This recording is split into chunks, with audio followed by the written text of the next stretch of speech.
Dua, tiga, ya. Tanah sia-sia dan telah berbunyi dan perisai sejarah telah diberi. Wahai satria Kristus, dengan bunyi gerbang isyarat maju terus, maju terus, maju terus. Jadi saksi Yesus, katakan Injilnya, katakanlah salib maju terus.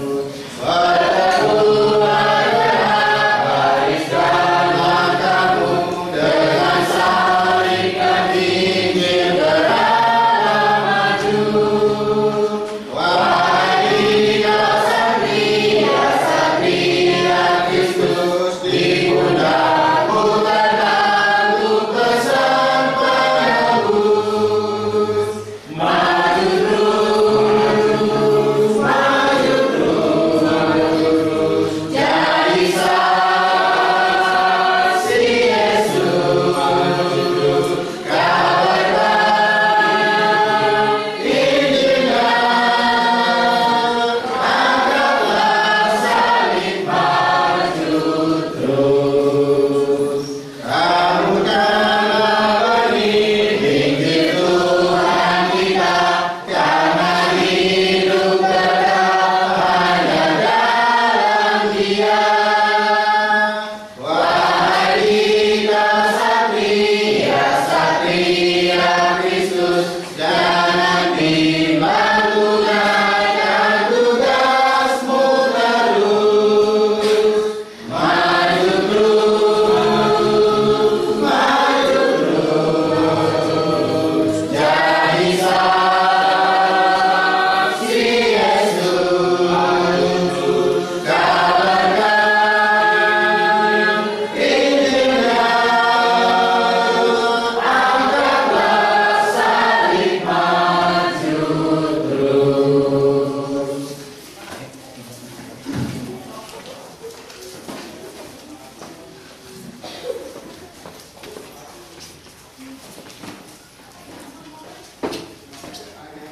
Kami dari Jemaat Limbangan dan juga Jemaat Semarang mengucapkan selamat datang dua saudara Yakub, dua saudara Dewi, keluarga dan Ibu Yakub yang sudah bersama dengan kita di sore ini. Selamat datang. Baiklah, kita akan masuk ke pembicara yang ketiga, yaitu saudara Dedi Asudian. Di waktu dan kesempatan saya berikan kepada saudara. Terima kasih.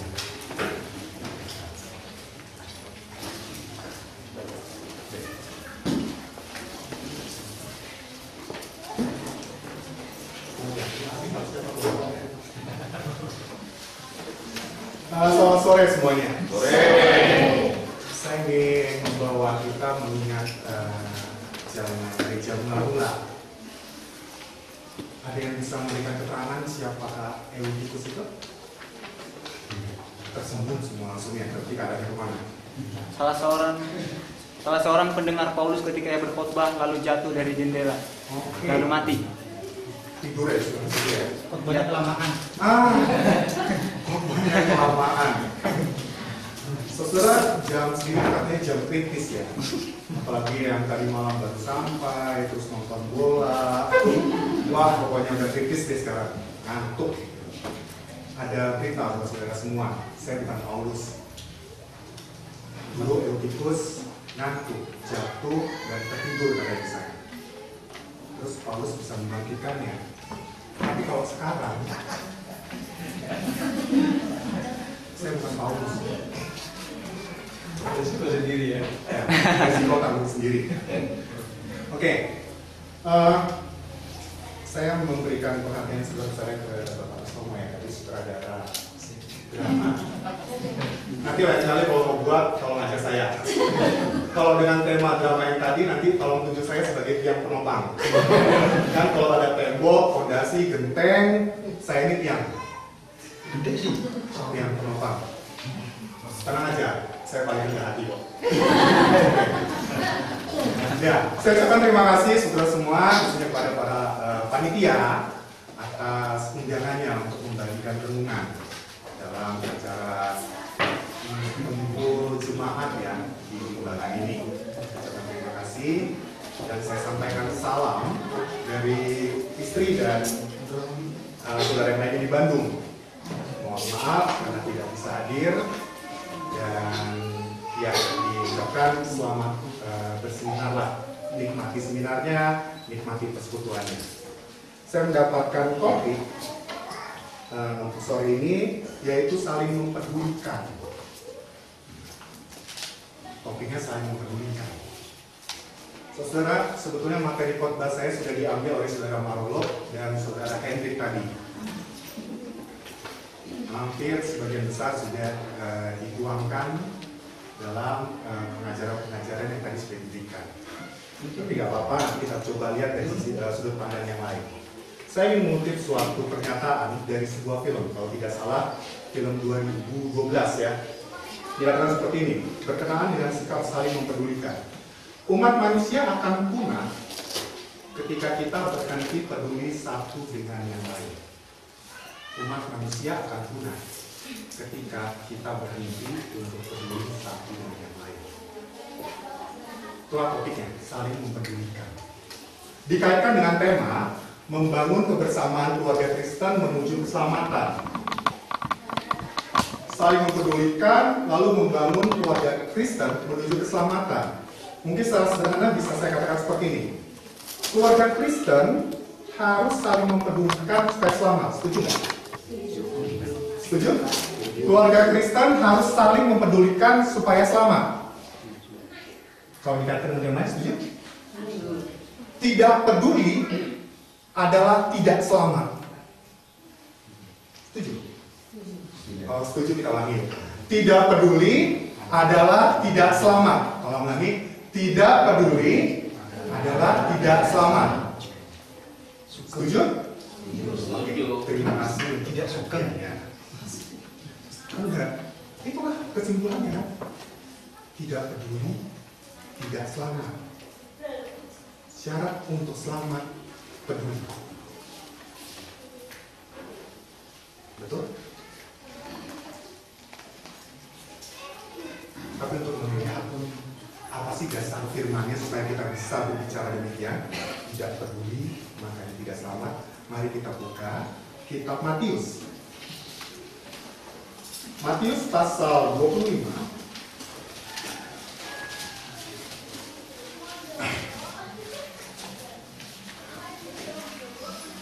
Ayat 31 sampai 46. Matius 25 ayat 31 sampai 46. Ketika kita membaca ini, tolong kerangka berpikirnya seperti saya bilang tadi, tidak peduli makanya tidak selamat. Supaya dapat selamat harus saling peduli. Nanti alasannya apa? Kita coba lihat. Matius 25 ayat 31 sampai 46 saya akan bacakan. Judul perikop yang diberikan oleh Alkitab Terjemahan Baru LAI adalah Penghakiman Terakhir. Apabila anak manusia datang ke dalam kemuliaan dan semua malaikat bersama-sama dengan dia, maka ia akan bersemayam di atas tahta kemuliaannya. Lalu semua bangsa akan dikumpulkan di hadapannya, dan ia akan memisahkan mereka seorang daripada seorang sama seperti gembala memisahkan domba dari kambing. Dan dia akan menempatkan domba-domba di sebelah kanannya dan kambing-kambing di sebelah kirinya. 34. Dan raja itu akan berkata kepada mereka di sebelah kanannya, mari, hai kamu yang diberkati oleh Bapakku, terimalah kerajaan yang telah disediakan bagimu sejak dunia dijadikan. Sebab ketika aku lapar, kamu memberi aku minum. Ketika aku seorang asing, kamu memberi aku tumpangan. Ketika aku telanjang, kamu memberi aku pakaian. Ketika aku sakit, kamu melawat aku.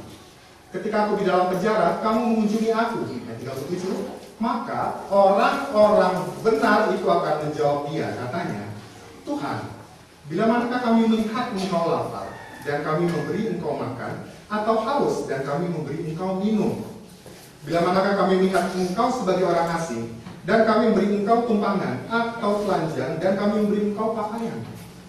Bila manakah kami melihat engkau sakit atau dalam penjara dan kami mengunjungi engkau?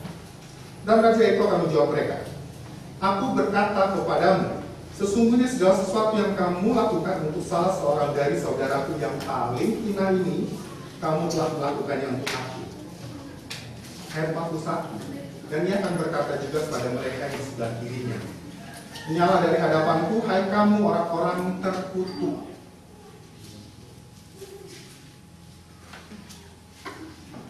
Nyala ke dalam api yang kekal, yang telah sedia untuk iblis dan malaikat-malaikatnya. Sebab ketika aku lapar, kamu tidak memberi aku makan. Ketika aku haus, kamu tidak memberi aku minum. Ketika aku orang asing, kamu tidak memberi aku tumpangan. Ketika aku telanjang, kamu tidak memberi aku pakaian. Ketika aku sakit dan dalam penjara, kamu tidak melawat aku. Lalu mereka pun akan menjawabnya, katanya, Tuhan, bila manakah kami melihat engkau lapar, atau haus, atau sebagai orang asing, atau telanjang, atau sakit, atau dalam penjara, dan kami tidak melayani engkau? Maka ia akan menjawab mereka, aku berkata kepadamu, sesungguhnya segala sesuatu yang tidak kamu lakukan untuk salah seorang dari yang paling hina ini, kamu tidak melakukannya juga untuk aku. Dan mereka ini akan masuk ke tempat siksaan yang tetap, tetapi orang benar ke dalam hidup yang kekal. Dapat gambarannya? Tidak rugi, tidak selamat. Saudara dapat gambarannya? Saudara kalau udah dapat sih jelas sekali ya. Saudara, perikop ini dimulai dengan dua perumpamaan. Perumpamaan yang pertama itu gadis bijaksana dan gadis tidak bijaksana. Kita saudara kalau seperti itu, saya setuju sekali.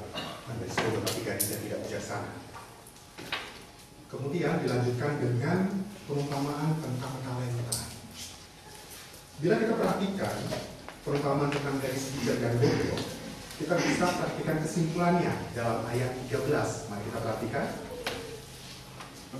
Karena itu berjaga-jagalah, sebab kamu tidak tahu akan hari maupun akan saatnya.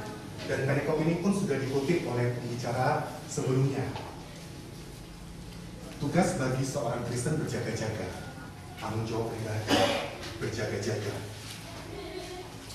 Kemudian dalam perikop selanjutnya tentang talenta. Kita akan baca kesimpulannya aja. Kita perhatikan ayat 29 sampai 30. Karena setiap orang yang punya kepadanya akan diberi sehingga ia berkelimpahan. Tetapi siapa yang tidak mempunyai apapun juga yang ada padanya akan diambil daripadanya. Dan campakkanlah hamba yang tidak berguna itu ke dalam kegelapan yang paling gelap, di sana akan terdapat asap dan kertas gigi. Ini berbicara juga tentang tadi penghakiman terakhir. Jadi di sana disimpulkan dengan orang yang mendapat, dia harusnya berbuat sesuatu karena itu ada talenta tersebut berdasarkan konteks. Kembali lagi ada tanggung jawab pribadi. Kita pertama diperintahkan untuk berjaga-jaga karena tidak tahu kapan kita akan mati ataupun penghakiman itu kapan akan datang. Dan yang kedua tentang talenta, bahwa kita semua mendapat talenta. Saya tidak ingin berbicara tentang bakat atau hobi. Saya ingin berbicara tentang sesuatu yang diberi. Apa yang diberikan kepada seorang Kristen? Dikaruniakan keselamatan. Kita mendapatkan hidup dan mendapatkan keselamatan. Seorang Kristen harus ingat itu. Berjaga-jaga dan dia telah mendapatkan sesuatu. Dan sekarang dalam penghakiman terakhir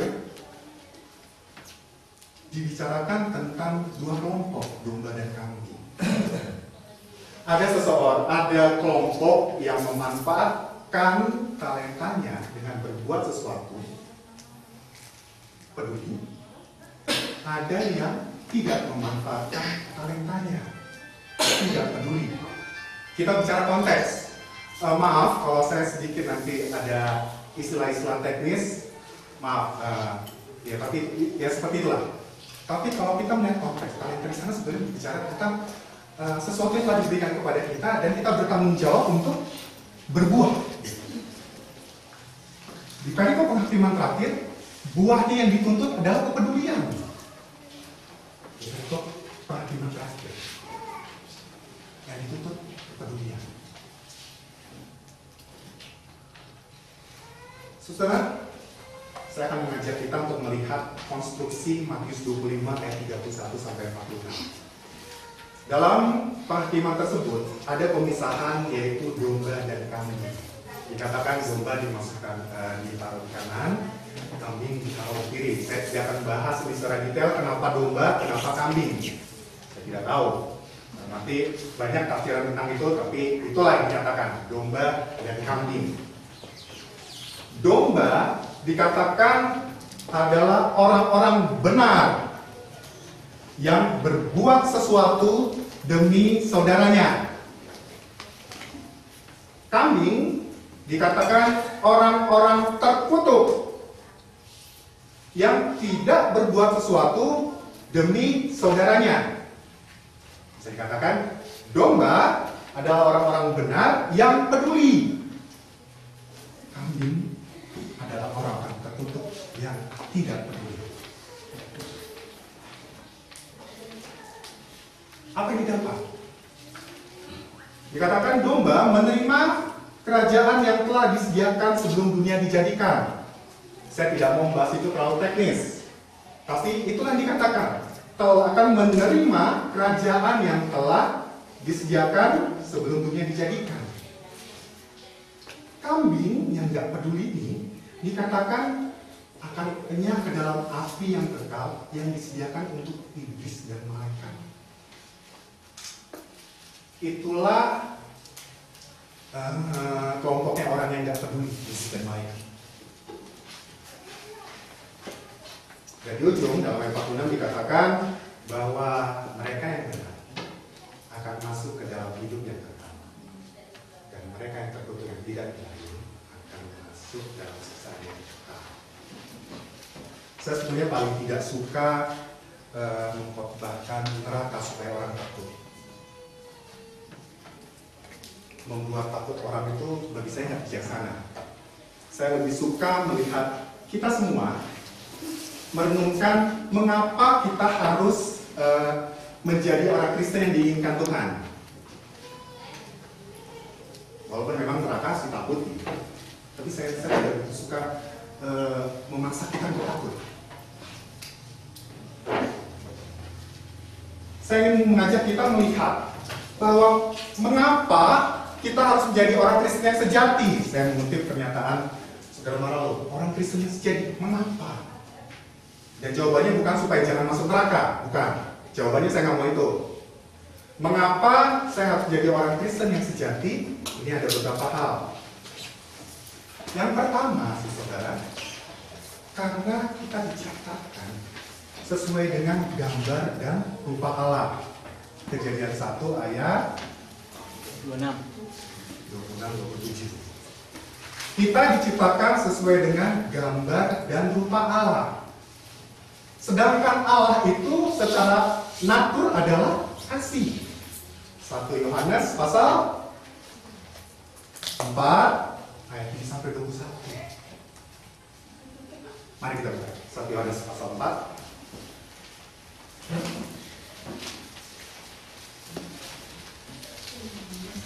ayat 7 sampai 21. Oke, hati-hati, eutikus ya, hati-hati. 1 Yohanes pasal 4 ayat 7 sampai 21 saya bacakan. Judul perikop yang diberikan adalah Allah adalah kasih. Saudara-saudaraku yang kekasih, marilah kita saling mengasihi, sebab kasih itu berasal dari Allah. Dan setiap orang yang mengasihi lahir dari Allah dan mengenal Allah. Barang siapa tidak mengasihi, ia tidak mengenal Allah, sebab Allah adalah kasih.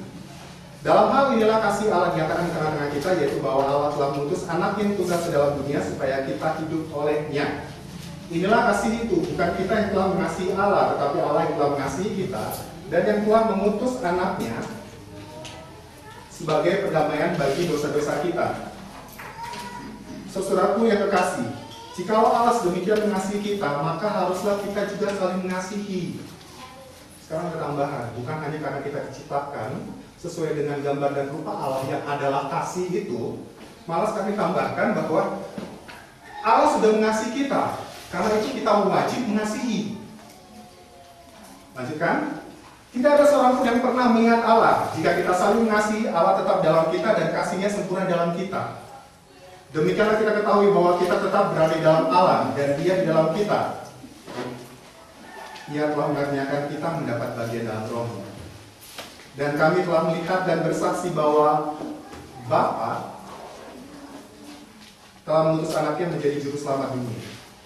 Barang siapa mengaku bahwa Yesus adalah Anak Allah, Allah tetap berada di dalam Dia dan Dia di dalam Allah.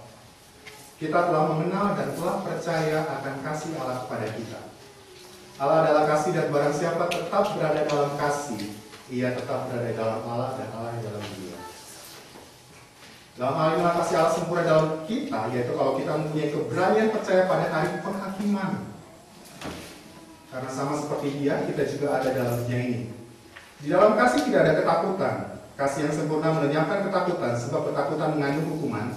Dan barang siapa takut, dia tidak sempurna dalam kasih. Kita mengasihi karena Allah lebih dahulu mengasihi kita. Peduli itu adalah bagian dari kasih. Peduli adalah ekses dari kasih. Maka ekses itu. Jadi kalau dampak ya dari kasih. Jadi kalau saya katakan seperti ini, kita peduli karena Allah lebih dahulu peduli terhadap kita.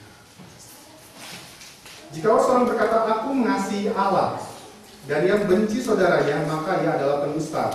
Karena barang siapa tidak mengasihi saudara yang dilihatnya, tidak mungkin mengasihi Allah yang tidak dilihatnya. Dan perintah ini kita terima dari Dia. Barang siapa mengasihi Allah, ia harus juga mengasihi saudaranya. Kita diciptakan sesuai gambar dan natur Allah. Kita menghina manusia. Dan kita mengubah makhluk yang begitu sempurna itu turun ketika kita tidak mencirikan diri kita sebagai makhluk ciptaan yang diciptakan sesuai dengan gambar dan rupa Allah. Kita bisa berkata, akibat dosa memang nilai manusia yang sempurna itu jadi turun. Memang. Tetapi ingat, Kristus telah mati untuk kita. Dan karena Kristus telah mati untuk kita, kita kembali lagi memiliki natur tersebut. Natur yang kudus, natur yang mulia. Dan jangan rendahkan nilai saudara-saudara dengan cara, kalau dalam kasus ini tidak peduli dan tidak dikomunikasi. Jangan rendahkan.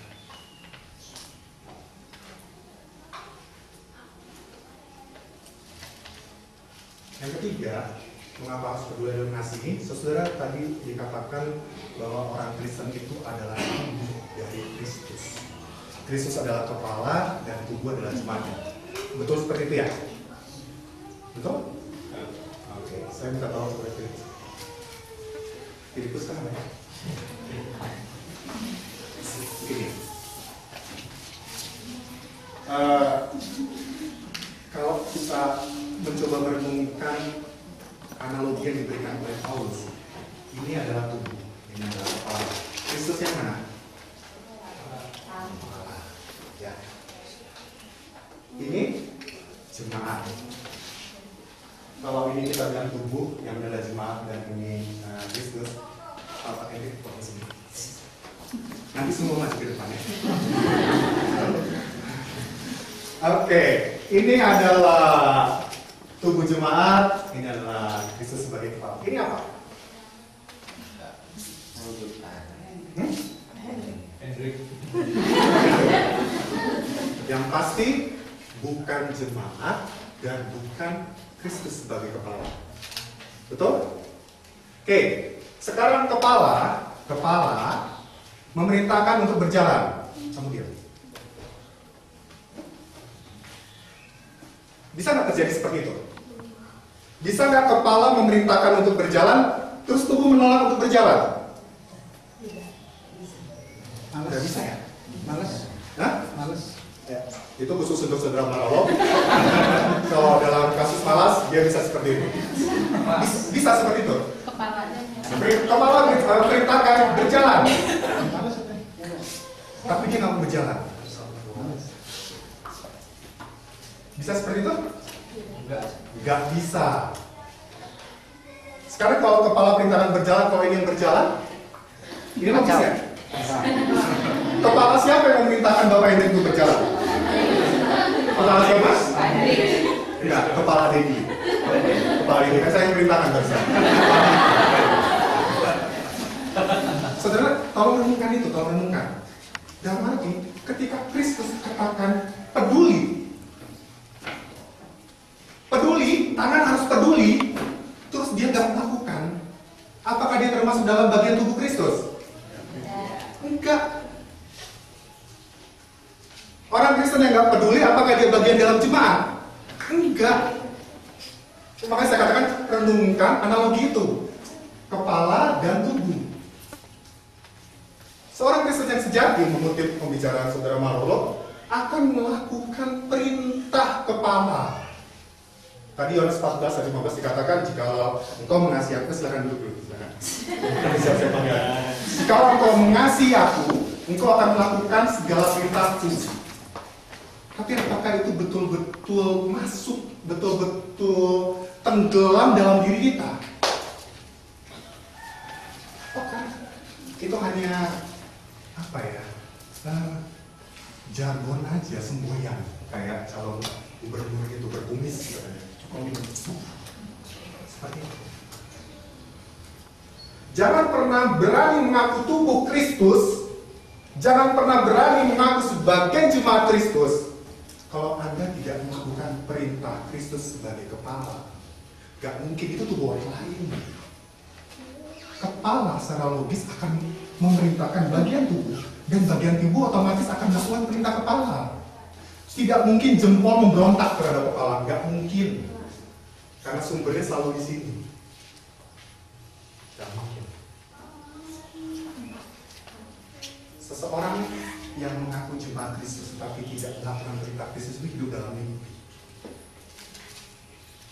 Hidup dalam mimpi. Kembali ke topik kita. Jika seseorang diperintahkan untuk peduli tapi tidak peduli, itu hidup dalam mimpi. Saudara, saya berani katakan hasil pengamatan saya, baik terhadap diri sendiri maupun saudara-saudara sekalian, bahwa kita semua hidup dalam mimpi. Siapa yang percaya bahwa surga ada?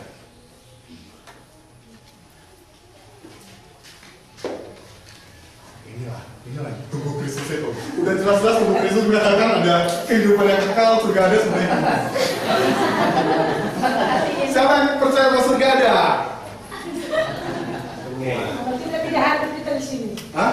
Kalau bukan karena surga kita tidak hadir di sini. Saya ingin menjelaskan kenapa kita hidup dalam mimpi. Siapa yang percaya bahwa neraka itu ada? Benar. Siapa yang berjuang untuk masuk surga? Gampang semua ya, gampang ya. Siapa yang berjuang untuk menjauhi neraka? Berjuang. Siapa yang tak berdosa hidupnya dalam sehari? Siapa yang setelah berdosa langsung minta ampun dosa? Atau ditunda sampai malam tiba? Saudara, saya mengajak bahwa kita hidup dalam mimpi. Anda percaya bahwa surga itu ada, memberikan kehidupan yang kekal, tapi nggak ada seorang pun yang benar-benar berjuang. Siapa yang memberikan porsi terbesar dalam hidupnya untuk menginjili? Benar kan? Bermimpi kan? Sedangkan kita dalam mimpi. Siapa yang memberikan perhatiannya terbesar untuk peduli?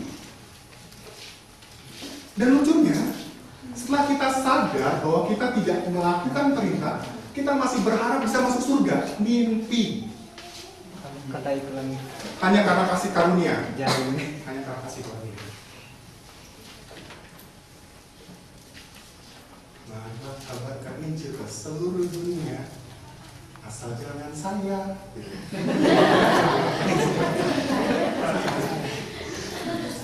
Saya biaya aja. Kembali lagi, tidak peduli adalah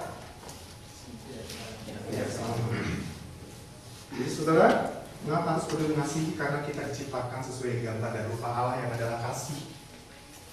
Jangan turunkan derajat kita dengan berlaku tidak seperti ciptaan Allah. Allah menuntut kita untuk mengasihi, untuk menunjukkannya. Dan yang kedua, kalau kita mengaku sebagai tubuh Kristus yang bagian dari kepala, secara logis, itulah yang harus dilakukan. Otomatis tubuh akan melakukan perintah. Ketika kita tidak melakukan perintah, tanda-tanda besar, kita tubuhnya siapa? Ya pasti tubuhnya sendiri. Jadi kita ingin belajar tentang kepedulian. Di jadwal saya sampai jam 5 ya. Jadwal saya sampai setengah 5 kalau salah. 15:45. Berarti masih ada 1 jam kurang. Oke, kepedulian. Sikap saling peduli itu bisa ditunjukkan dalam hal rohani dan juga dalam hal kebutuhan jasmani. Dalam hal rohani kita bisa perhatikan Matius 18 ayat 12 sampai 20.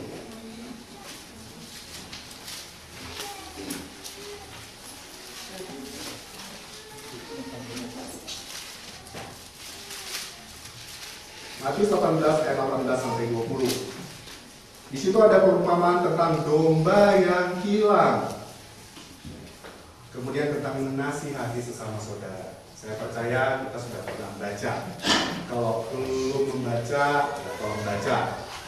Dan tolong renungkan. Ada yang menarik di sana dalam Matius 18 ayat 14. Demikian juga Bapamu yang di sorga tidak menghendaki supaya seorang pun dari anak-anak ini hilang. Ini visi Bapa. Bapa tidak menghendaki seorang pun hilang. Apakah visi Bapa merupakan visi kita juga? Idealnya? Ya. Dia tidak menghendaki seorang pun hilang. Kemudian dalam perikop selanjutnya dikatakan tentang menasihati sesama saudara. Ini mungkin ayat perikop favorit ya dalam jemaat kali ya. Langkah-langkah bagaimana jika seorang anggota jemaat berbuat dosa. Tegur dia di bawah 4 mata, gitu kan ya. Terus jika tidak mendengar, bawa saksi, 2 atau 3 orang saksi. Jika tidak mendengar lagi, bawa ke sidang jemaat. Nah ini paling praktik nih enak nih. Jika dia tidak mau mendengar lagi, katanya, anggaplah dia sebagai tidak mengenal Allah atau seorang pemungut cukai. Anggap dia sebagai seorang yang tidak mengenal Allah atau pemungut cukai. Sekarang pertanyaannya, apa yang harus dilakukan seorang Kristen kepada anggota jemaat yang sudah dianggap oleh orang yang tidak mengenal Allah atau seorang pemungut cukai? Apa yang harus dilakukan? Membuatnya mengenal Allah kembali kan? Karena dalam perikop sebelumnya dikatakan visi Allah itu apa? Tidak menghendaki seorang pun yang hilang. Baik yang belum menaati kebenaran, baik yang murtad, Allah tidak menghendaki mereka hilang. Kepedulian kita gimana? Karena ini dibatasi dalam keluarga Kristen, saya akan bahas yang tentang mengasihi saudara aja. Kepedulian kita kepada orang-orang yang sudah meninggalkan gereja gimana? Baik yang sudah dikeluarkan atau yang keluar sendiri. Apa kepeduliannya? Tidak peduli adalah visi Allah menuntut supaya orang yang hilang itu diselamatkan. Visi Allah. Nah, tentu itu jadi visi Kristus, makanya dia datang ke dunia. Tapi apakah kepedulian kita itu kita tunjukkan? Ada orang yang sudah tidak bergereja, ada orang yang sudah dikeluarkan dari gereja. Bagaimana sikap peduli kita? Sudah apa kamu?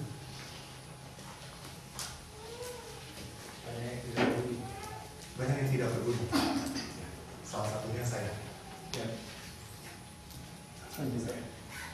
Kita sibuk mengajar, kita sibuk mempersiapkan pengajaran.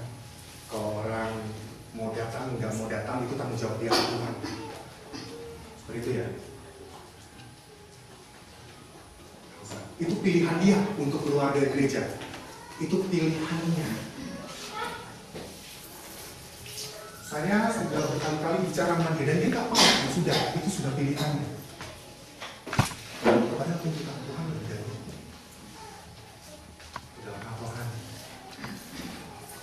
Orang sudah lama tidak beribadah, walaupun belum murtad misalnya.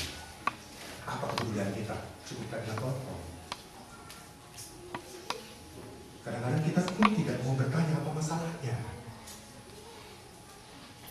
Para pemimpin sibuk dengan program. Anggota jemaat sibuk mengikuti program pemimpin. Sama-sama sibuk, punya waktu untuk berbilang. Akhirnya yang bilang, ya, bye-bye. Itu dalam apa? Dalam hal jasmani, kita perlu belajar dari jemaat Kristus mula-mula. Kenapa? Kita perlu belajar dari jemaat Kristus mula-mula. Dalam kitab Kisah Rasul, pasal 2, pasal 4, dibicarakan tentang orang-orang yang menjual hartanya, kemudian meletakkannya di kaki para rasul untuk dibagikan sesuai dengan kebutuhannya masing-masing. Banyak sih pendapat seperti ini yang katakan, loh itu kan zaman itu banyak sekali pendatang dari luar Yerusalem beribadah. Makanya untuk saling tolong menolong mereka memberikan harta, kan gitu ya biasanya komentar tentang peristiwa itu. Tapi saudara pernah bayangkan nggak sih bagaimana rasanya menjual harta, memberikannya kepada rasul, kemudian mengharapkan belas kasihan dari rasul? Karena jelas di dalam Kisah Rasul 2 dan 4 itu dikatakan dibagikan sesuai dengan kebutuhannya. Saudara Daud memberikan masukan tentang 2 pasal itu, dikatakan seperti ini. Bangsa Yahudi sangat berat sebetulnya untuk menjual tanah. Tanah itu adalah identitas mereka. Dalam hukum Taurat, bangsa Yahudi itu tidak diperbolehkan menjual tanahnya. Bahkan menggeser batas tanah pun itu hukumannya berat. Nilai tanah bagi seorang Yahudi itu tinggi, itu identitas saya. Saya ini dari mana ya urutannya ini? Pemilik tanahnya ini loh. Suku Lewi akan berada di kota-kota penampungan Lewi, suku Yehuda akan berada di bawah. Itulah identitas mereka. Dan sekarang seorang Kristen Yahudi menjual identitas itu untuk memberi makan, bayangkan. Itu bukan hanya masalah tanah, kan? Itu sama saja memutuskan diri mereka dari akar nenek moyangnya. Karena itu yang mencirikan bahwa saya masih Yahudi dan saya keturunan ini dan itu adalah ini loh wilayah saya tinggal di sini. Gak mudah menjual tanah untuk memberikan, itu gak mudah. Dan yang menarik setelah itu mereka hidup hanya dengan belas kasihan para penerima. Karena dikatakan di sana dari Kisah Rasul 2 dan 4, mereka mendapatkan sesuai dengan kebutuhannya, dibagi-bagikan. Yang tadinya gak pernah mikir besok makan apa, enggak lah. Yang dipikirkan itu apakah besok saya makan atau enggak, bagi-baginya. Dipikirkan besok saya mau makan daging atau mau makan ikan ya. Bahkan mungkin jangan-jangan nggak pernah mikir besok makannya apa, menunya apa. Karena mungkin pembantunya sudah siapkan ya. Saya cuma tinggal datang ke meja makan dan makan. Dulu seperti itu ketika kaya, ketika dia masih memiliki harta. Sekarang enggak. Sekarang setelah mendapatkan sesuai dengan kebutuhannya, saya harus hemat-hemat nih. Kalau mau makan, di sana ada pembagian makanan, saya pergi ke sana. Bayangkan. Karena apa? Karena kepedulian mereka. Kemudian kita bisa lihat juga dalam 2 Korintus pasal 8. Jemaat-jemaat di Makedonia dikatakan mereka adalah jemaat yang miskin dan berkekurangan. Tetapi dalam kemiskinan dan kekurangan mereka, mereka bisa memberikan bantuan untuk pekabaran Injil. Bayangkan. Itulah hasil dari kasih murah-murah yang mereka telah terima.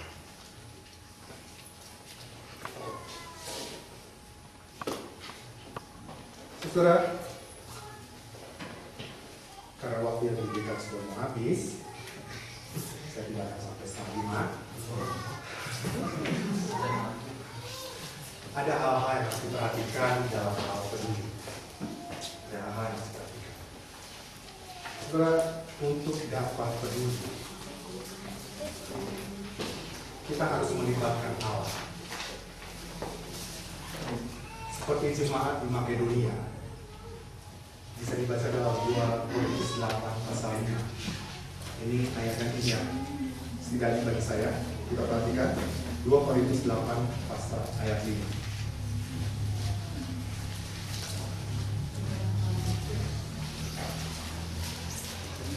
Mereka memberikan lebih banyak daripada yang kami harapkan. Mereka memberikan diri mereka pertama-tama kepada Allah, dan kemudian mereka kehendak Allah juga kepada kami. Libatkan Allah. Clue yang diberikan di sini pertama-tama berikan diri Anda kepada Allah. Mungkin langkah yang paling praktis, doa. Minta kekuatan supaya kita bisa peduli. Berkaitan dengan doa, saya memulai rasa peduli kita. Tolong saudara-saudara bertanya kepada diri kamu, apa bukan doa masing-masing? Silakan. Dan berjanjilah dalam diri kita masing-masing untuk melakukannya. Saudara, apakah kita adalah bagian tubuh Kristus? Ya. Apakah tangan kanan menimpa kasih terhadap tangan kiri? Apa beban doa terbesar saudara? Bagikan beban itu ke mana? Silakan tanya.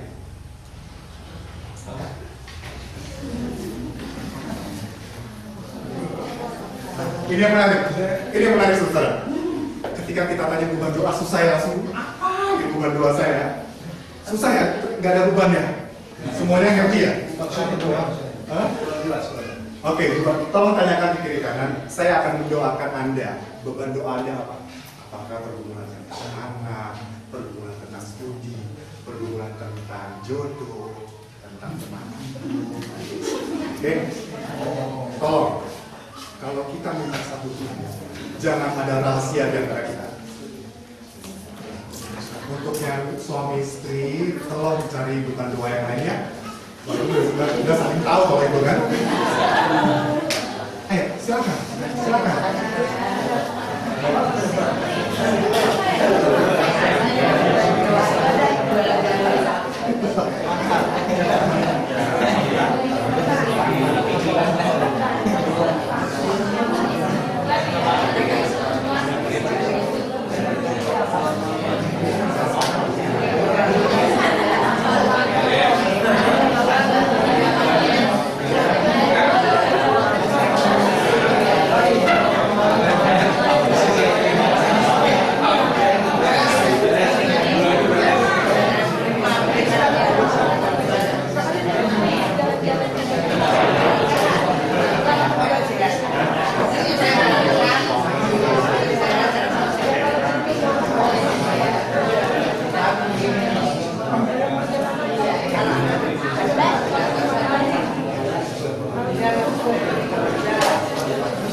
Setidaknya pengakuannya. Kalau masih belum bisa yang spesifik, ya siapa tahu nanti minta nomor, tolong doakan ini.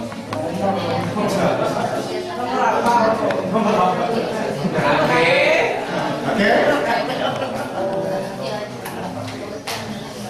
Yang banyak dicicil aja ya. Kalau ada yang peduli sama saya, maksudnya sebenarnya ini saya peduli sama Anda nih.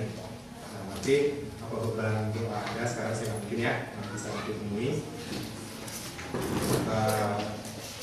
Walaupun ada yang mendoakan, bisa percaya. Saya percaya dengan kekuatan Tuhan. Saya percaya dengan melibatkan Allah dalam kehidupan, dalam permasalahan kita.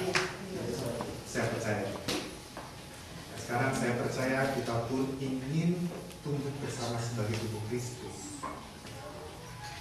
Nah, itu saya percaya Kristus sudah pasti melibatkan dalam kehidupan kita. Ya, oke, libatkanlah yang pertama. Yang kedua, sadari. Standar peduli itu adalah hukum Allah. Matius 22 ayat 37-40. Katakan kasihlah Allahku dengan segenap keberadaan dan seterusnya. Kasihlah sesamamu manusia seperti dirimu sendiri. Kalau kasih Allah, peduli kepada Allah dengan segenap keberadaan. Tetapi standar untuk mengasihi sesama manusia, mengasihi saudara seiman saya, standarnya itu adalah diri saya sendiri. Standarnya. Kalau saya ingin selamat, itu standar hidup saya. Berarti kasih saya pun harus membuat orang lain juga selamat. Kalau ada yang memperhatikan tadi saudara Marok, apa kebutuhan terbesar manusia? Keselamatan, nyawa jiwa, Matius 16:26. Itu kebutuhan terbesar. Kalau kita sadari itu, itulah kebutuhan terbesar kita, dan itulah kebutuhan terbesar saudara-saudara kita. Kalau kita ingin selamat, saya pun harus membuat orang lain dan mengasihi orang lain supaya dia selamat. Lalu sadari, ada pihak-pihak yang tidak mau Anda peduli kepada orang lain. Ada, harus sadari itu. Ada si yang mau sampai ke sini Singa mengarang ya. dan ada kesenangan diri sendiri. Peduli itu capek loh.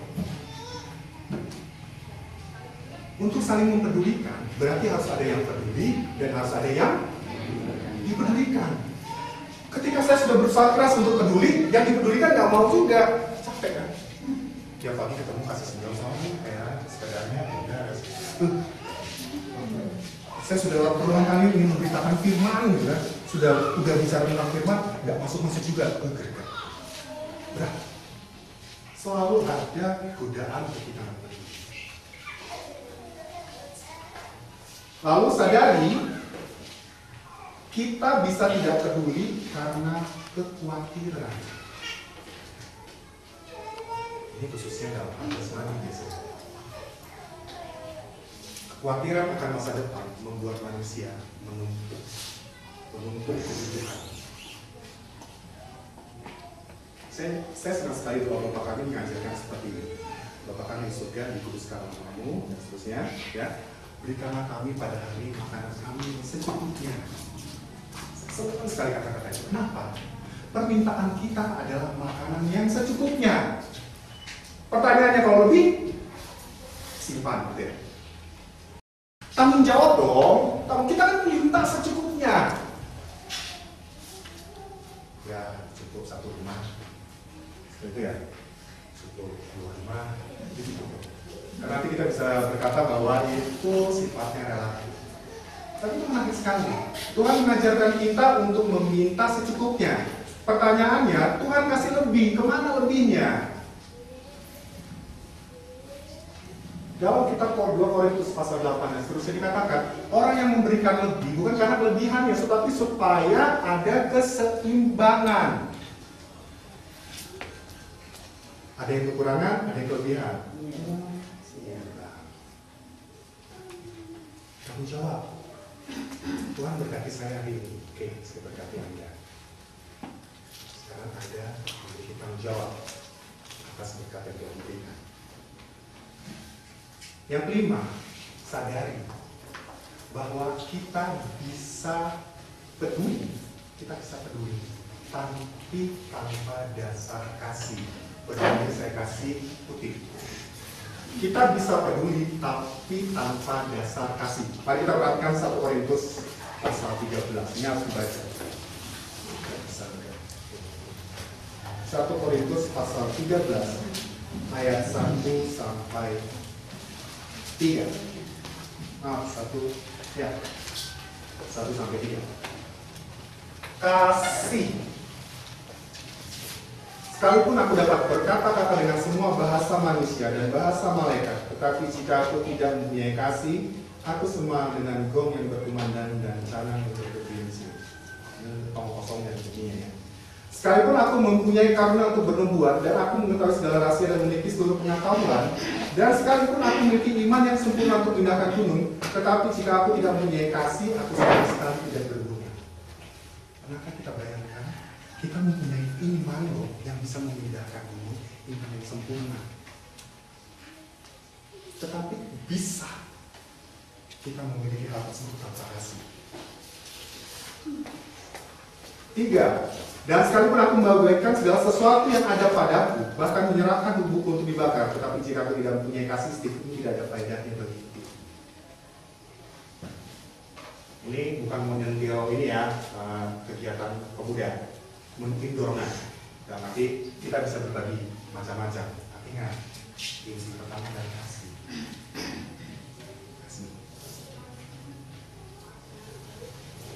Itulah dasarnya mengapa kita bisa berbagi harta yang kepada orang lain. Saudara, saling mempedulikan akan membuat kita memiliki hak.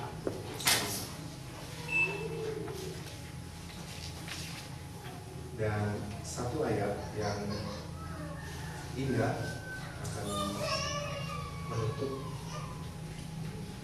ibadah ini. Kita bisa lihat dalam Amsal 19 ayat 17.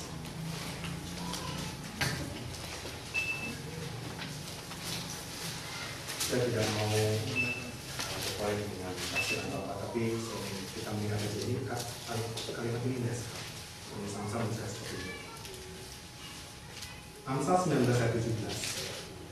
Siapa menaruh belas kasihan kepada orang yang lemah, memiutangi Tuhan. Piutang itu anak-anak akuntansi di sini. Piutang Tuhan yang akan membalas perbuatannya itu. Intinya ini, kita berbelas kasihan kepada orang, dalam tanda kutip ini Tuhan berhutang pada kita. Jadi akan membalas perbuatan kita. Terlepas Profesor Al-Fatahu, kalimat ini indah sekali. Siapa yang menaruh belas kasihan kepada orang yang lemah, memiutangi Tuhan. Kita kaitannya, kita dalam tanda kutip ini berhutang karena kita menaruh belas kasihan kepada orang. Tolong maafkan kalau misalnya ini hanyalah berbagi dunia. Mungkin saudara melihat di masa lalu saya juga memiliki sikap tidak peduli, ataupun ke depan saudara akan melihat saya juga memiliki tidak peduli kepada orang. Tapi satu hal yang pasti bahwa kita semua belajar tidak peduli dengan berisiko tadi. Mudah-mudahan segera tamat dan masuk ke sana. Itu harapan saya. Harapan saya dapat berjumpa dengan saudara semua di surga. Terima kasih.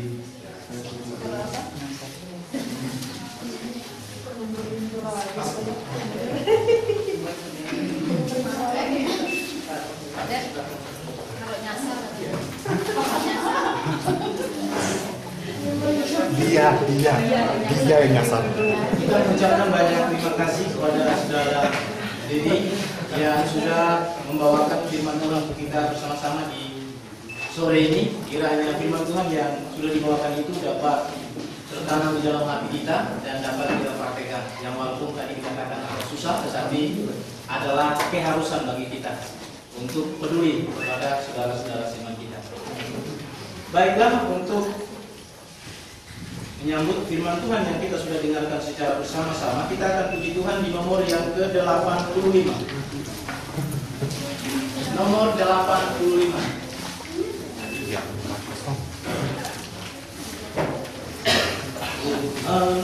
Membadikan tangan 1, 2, 3. Tuhanmu pasti datanglah, siapkan dirimu. Ya dari surga turunnya si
Kita akan puji Tuhan di nomor yang ke-148.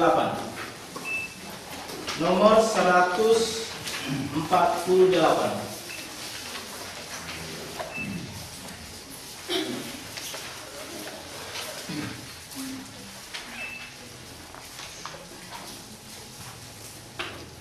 Yesus bagaikan gemilang. 1, 2, 3. Yesus bagaikan gembala, terus pimpinlah umat-Mu atas padang hijau raga, nyaman rasa di kalbu. Tuhan Yesus, Tuhan Yesus, kami jadi milik-Mu. Tuhan Yesus, Tuhan Yesus, kami jadi milik-Mu. Kami rindukan anugerah, nyatakan kehendak-Mu, agar kasih-Mu melimpah dalam hidup yang baru. Tuhan Yesus, Tuhan Yesus, takkan lalu kasih-Mu. Tuhan Yesus, Tuhan Yesus, takkan lalu kasih-Mu.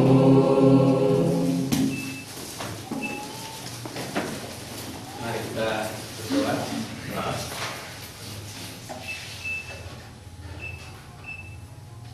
Bapa di dalam kerajaan surga, Engkau yang kudus, Engkau yang menjadikan langit dan bumi, laut dan segala isinya. Puji dan syukur kami panjatkan kepadamu atas bimbingan dan pertolongan-Mu.